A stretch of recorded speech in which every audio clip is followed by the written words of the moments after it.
Neste vídeo falarei sobre a Guerra do Yom Kippur, um conflito árabe-israelense que decorreu em outubro de 1973 e que teve consequências gigantescas sobre toda a região.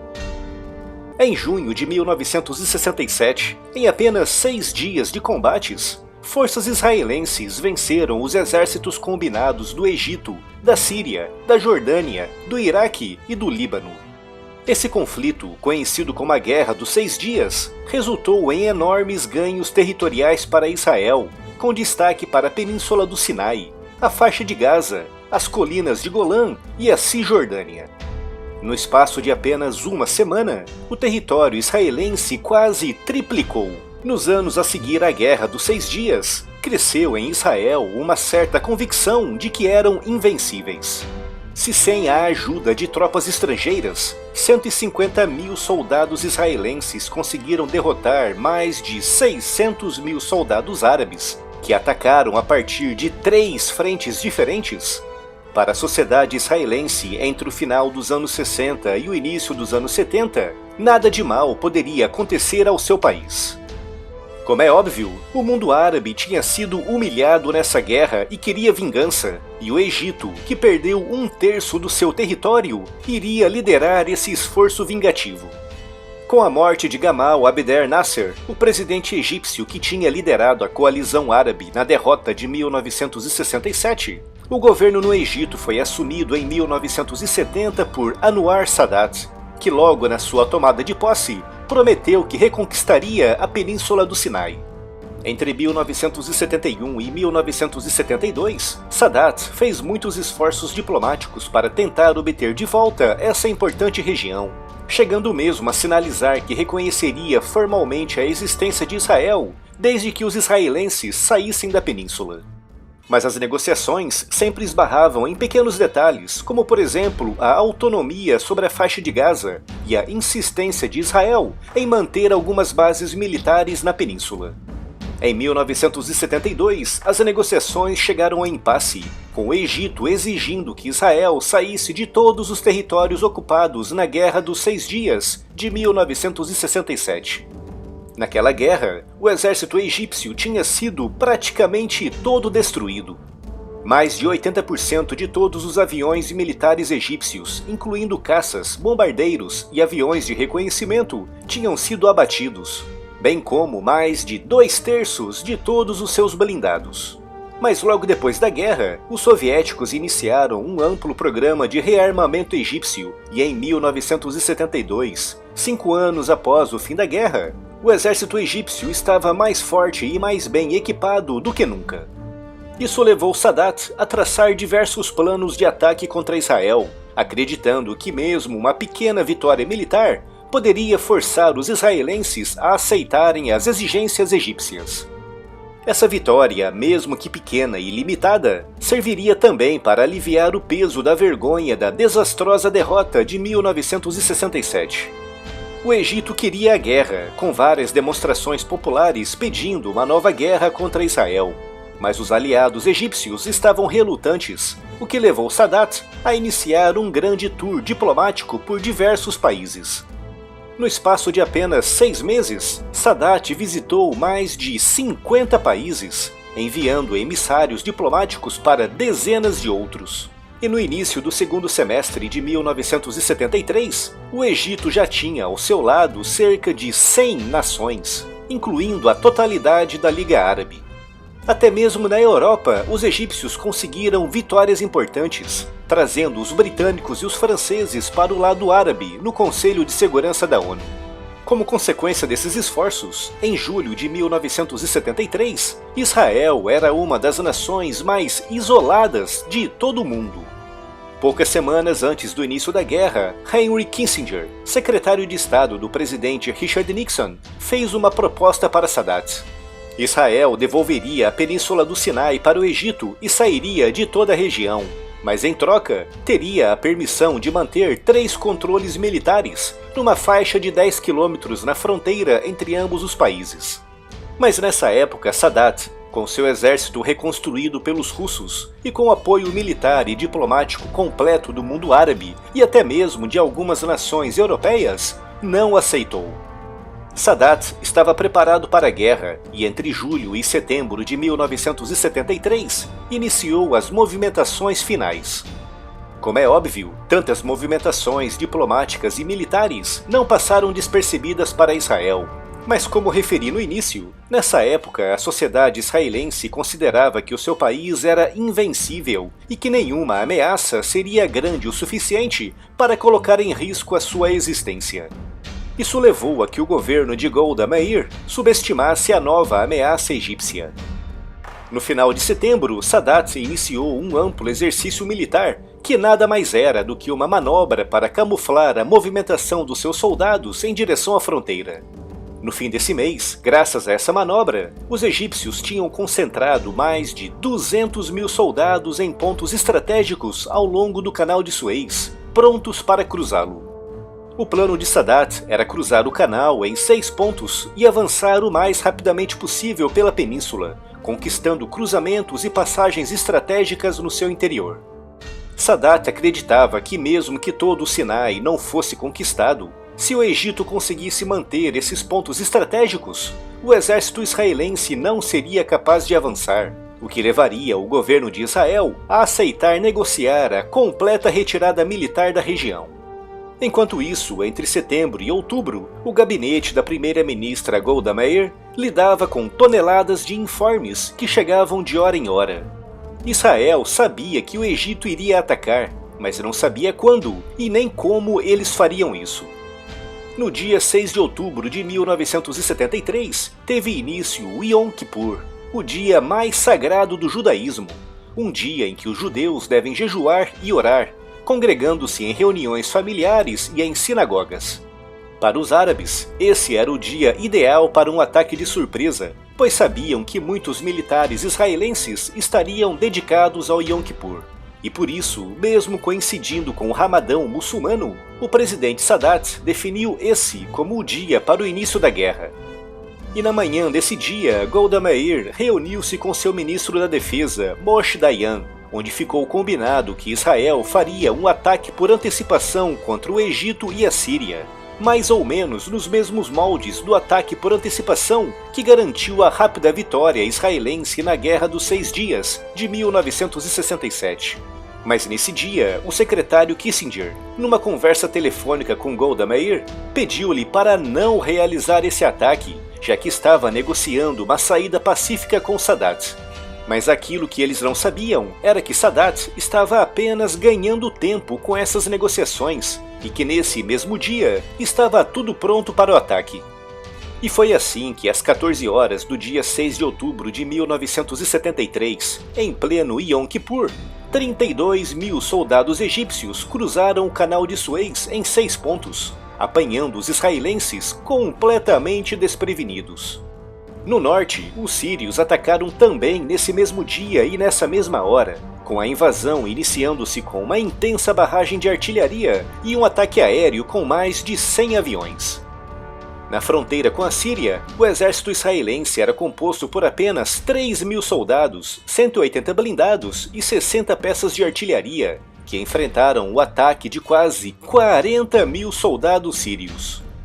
O ataque sírio concentrou-se sobre as colinas de Golã, com os sírios acreditando que as reservas israelenses levariam pelo menos 24 horas para chegar à região. Mas na verdade, as reservas israelenses levaram apenas 12 horas para chegar, impedindo os sírios de avançarem conforme os seus planos iniciais. Tanto os sírios como os egípcios transportavam um número colossal de baterias de mísseis antiaéreos, cujo objetivo era manter a temida força aérea israelense fora de combate. E por culpa dessas baterias, os israelenses perderam dezenas de aviões logo nas primeiras horas do ataque. Na península do Sinai, a primeira linha defensiva de Israel, montada na margem oriental do Canal de Suez, foi rapidamente ultrapassada pelos egípcios. Mais de 2.000 peças egípcias de artilharia lançaram dezenas de milhares de projéteis contra as posições israelenses na península do Sinai, causando pesadas baixas e obrigando a um amplo recuo. Pequenas unidades egípcias equipadas com RPGs infiltraram-se vários quilômetros no interior da península e de posições pré-determinadas atacaram as colunas israelenses que se encaminhavam para a linha da frente. Nos céus, mais de 200 aviões egípcios, a maioria dos quais recém-chegados da União Soviética, atacaram as bases israelenses, incluindo importantes bases aéreas. 6 horas após o início da travessia, os egípcios tinham conquistado 15 posições fortificadas israelenses às margens do Canal de Suez. E no final do dia, as forças de Sadat já tinham penetrado 5 quilômetros pela península, acompanhadas por 850 blindados.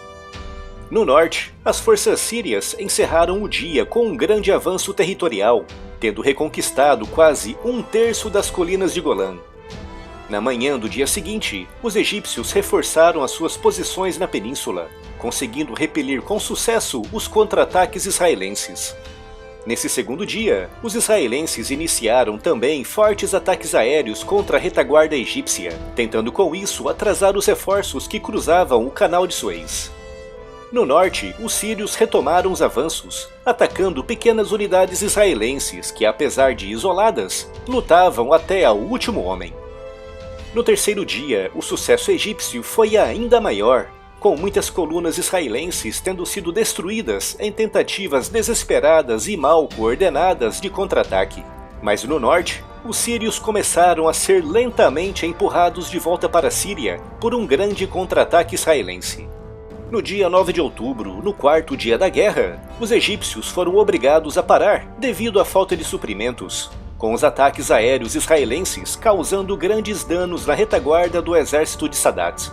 E no norte, os sírios eram novamente expulsos das colinas de Golã, à custa de pesadíssimas baixas para ambos os lados. Entre os dias 10 e 13 de outubro, os combates na península do Sinai diminuíram muito de intensidade, com ambos os lados tentando reagrupar as suas forças. Mas no norte, os israelenses tinham decidido avançar pelo interior da Síria em direção a Damasco, com o objetivo de tirar os sírios definitivamente da guerra. Com o exército israelense avançando pela Síria, a Jordânia e o Iraque entraram na guerra, enviando mais de 50 mil soldados para barrar o avanço de Israel. Os iraquianos atacaram o flanco sul do avanço israelense pelo interior da Síria, apanhando-os de surpresa, com a situação da frente estabilizando-se entre os dias 12 e 13 de outubro. Nesse meio tempo, os Estados Unidos e a União Soviética iniciaram intensos esforços para enviar recursos para os seus aliados. Através do ar, centenas de aviões norte-americanos e soviéticos cruzavam os céus do Mediterrâneo, levando armas e munições.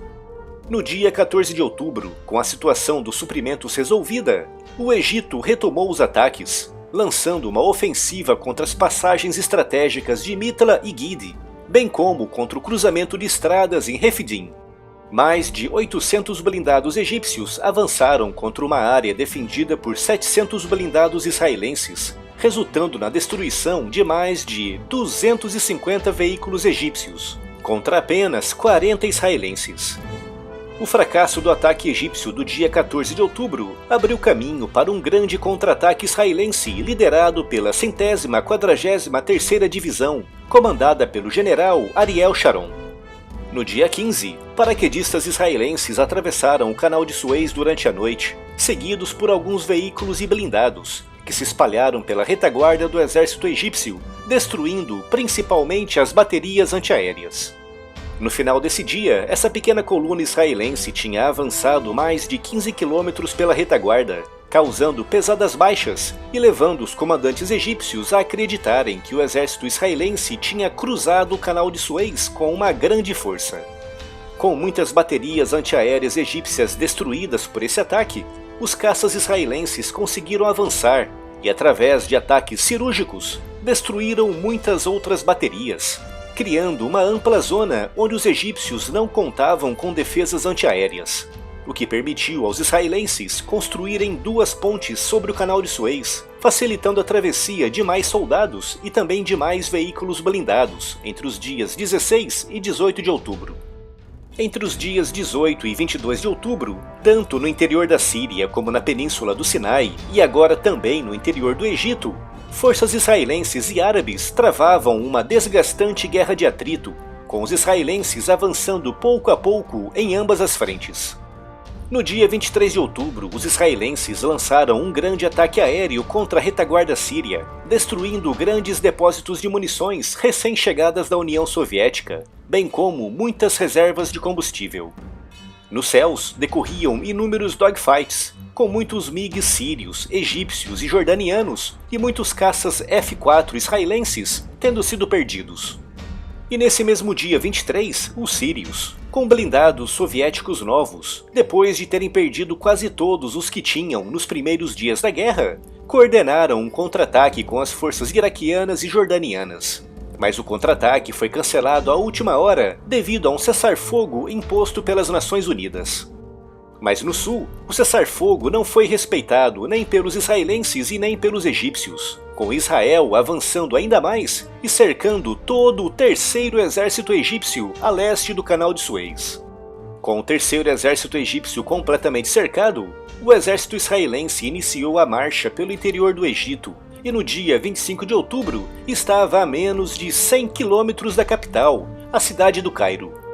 Nesse dia, mais de 50 mil soldados egípcios pertencentes ao terceiro exército estavam cercados na península do Sinai.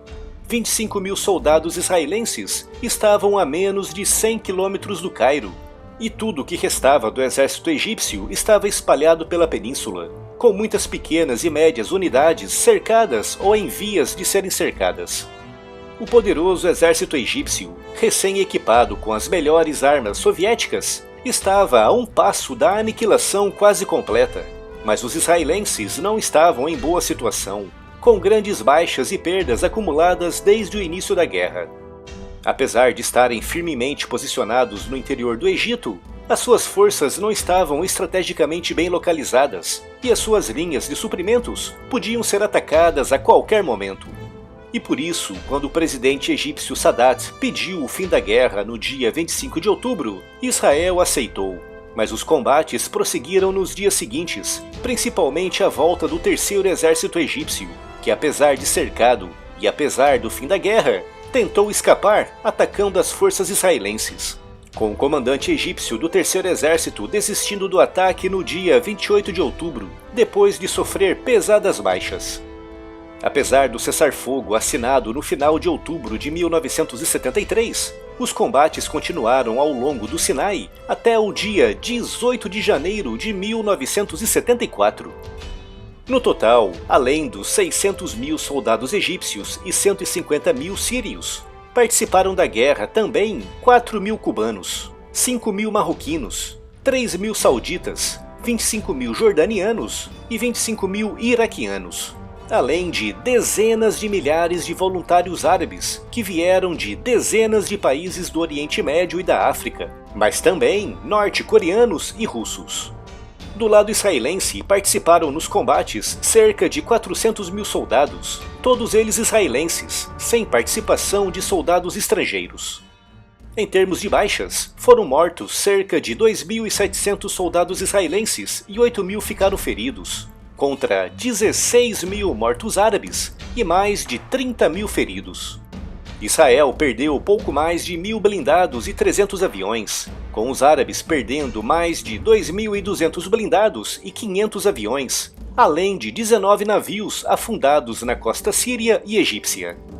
Depois da guerra, o líder soviético da época, Leonid Brezhnev, escreveu o seguinte nas suas memórias: "Nós oferecemos aos árabes armas e tecnologias que nem os norte-vietnamitas receberam. Eles tinham o dobro de blindados, o dobro de aviões, o triplo de artilharias e 5 vezes mais defesas aéreas e armas antitanque. E o que foi que aconteceu? Eles perderam de novo. Por 2 vezes durante a guerra, Sadat me acordou no meio da noite aos gritos, pedindo para salvá-lo e para enviar tropas soviéticas para combater os israelenses. Mas não vou para a guerra por causa do Egito." Depois de mais essa derrota, o Egito e a União Soviética começaram a se afastar, deixando os egípcios isolados e sem uma grande potência para apoiá-los na região. Israel, apesar da sua grande vitória militar, passou por situações realmente muito complicadas, principalmente nos primeiros dias da guerra. Para os israelenses, foi um choque de realidade brutal, pois se conscientizaram que, afinal, o seu país era vulnerável. Com os egípcios sem apoio dos soviéticos e com Israel procurando apaziguar de forma definitiva as tensas relações com o Egito, a Guerra do Yom Kippur iniciou um novo período de negociações que culminaram em 1978 nos Acordos de Camp David, intermediados pelo presidente Jimmy Carter. Em setembro de 1978, Sadat, Jimmy Carter e o primeiro-ministro israelense Menachem Begin acertaram os detalhes finais daquele que ficaria conhecido como o Tratado de Paz Israelo-Egípcio de 1979. Com esse tratado, Israel e o Egito alcançaram finalmente a paz depois de décadas de guerras, todas elas iniciadas justamente pelos egípcios. Como é óbvio, as demais nações árabes não ficaram satisfeitas com essa negociação, o que levaria ao assassinato de Sadat em 1981, por membros islamistas extremistas que não concordavam com a paz com Israel. O Egito, depois de 3 graves derrotas militares, é um dos únicos países árabes a reconhecer a existência do Estado de Israel, com muitos outros países, como por exemplo a Arábia Saudita, o Iraque, a Síria, a Argélia, a Tunísia e o Marrocos, não o reconhecendo. Na América Latina, apenas Cuba não reconhece Israel, com a Venezuela e a Bolívia tendo cortado relações recentemente, ameaçando mesmo deixar de reconhecê-lo. A Guerra do Yom Kippur foi a última grande guerra contra Israel envolvendo uma coalizão de países árabes. Mas apesar do fim das grandes guerras e dos acordos com os egípcios, a paz parece ainda muito distante de ser alcançada na região.